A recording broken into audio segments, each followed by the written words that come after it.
Kali ini kita akan membahas tentang hukum ketika pasangan suami istri yang sedang melakukan hubungan jimat tetapi salah satu dari pasangan itu membayangkan orang lain.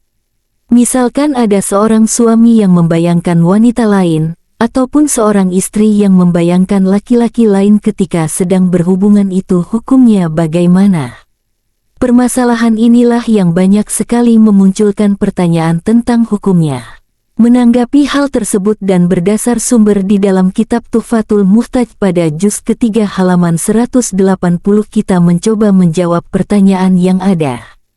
Adapun penjelasannya adalah misalkan bagi pasangan suami istri ada yang menghayal ataupun membayangkan orang lain ketika sedang melakukan hubungan jimat bersama pasangan halalnya. Berdasarkan penjelasan di dalam kitab Tuhfatul, para ulama berpandangan itu adalah ikhtilafiyah. Ikhtilafiyah itu sendiri memiliki berbeda-beda pendapat, dalam artinya, ada beberapa ulama yang saling berdebat dalam berpendapat. Sekumpulan ulama yang dikatakan sebagai ulama ahli tahqiq seperti Ibnu Firqah, Syekh Jamalul Islam, Syekh Kamalil Jalaluddin As-Suyuti dan juga ulama-ulama lainnya memberikan pendapat kalau hukumnya halal.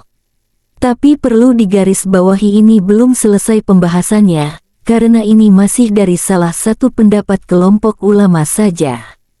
Kemudian untuk pendapat yang lain di sini juga disampaikan keterangan tentang referensi dalil dari sebuah hadis Rasulullah yang berbunyi, sesungguhnya Allah itu akan membalas kepada umatnya, kepada perkara yang dibicarakan di dalam hatinya.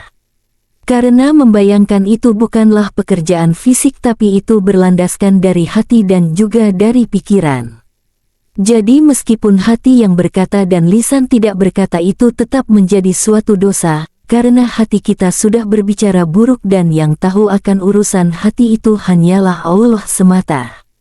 Syekh Taqiyuddin menjelaskan kalau kita bermaksud mau melakukan zina ataupun mukadimah zina maka hukum membayangkan tersebut adalah menjadi diharamkan.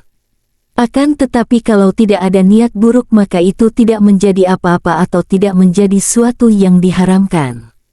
Adapun pendapat dari Ibnu Al-Hajj Al-Maliki adalah mengharamkan membayangkan orang lain, karena itu bisa termasuk warna dari zina dan sebagian ulama juga berpendapat sama.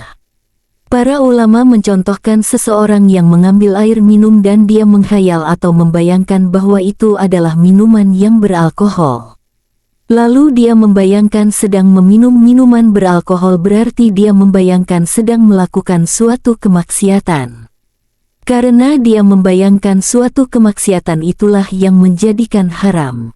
Intinya adalah ketika kita membayangkan orang lain itu nantinya akan sama saja dengan melakukan zina ataupun mukadimah zina, itu baru diharamkan.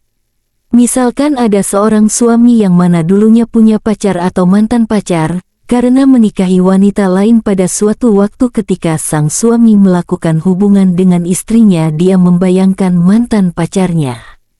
Kalau bertujuan sengaja membayangkan dan bermaksud ingin melakukan suatu kemaksiatan itu yang dihukumi diharamkan. Tetapi ada ulama yang menghalalkan itu karena memang yang namanya menghayal itu merupakan pekerjaan melihat bukan perbuatan secara langsung. Misalkan ketika kita melakukan hubungan dengan pasangan kemudian ujung-ujungnya ada bayangan laki-laki artis Korea yang ganteng, atau misalkan bayangan seorang wanita. Itu dikatakan wajar karena memang sudah terkemas ke dalam memori otak kita dan tiba-tiba datang. Yang seperti itu tidak diharamkan karena memang bekerjanya secara alamiah. Poin intinya adalah kalau kita bermaksud atau bertujuan ingin melakukan suatu maksiat maka hukumnya diharamkan. Tapi kalau misalkan bayangan itu tiba-tiba datang dengan sendirinya secara alamiahnya maka itu tidak haram. Mudah-mudahan bisa dipahami referensi yang kita sajikan dari kitab Tuhfatul Muhtaj. Semoga bermanfaat, tetaplah berpikir positif jangan diambil negatif. Terima kasih.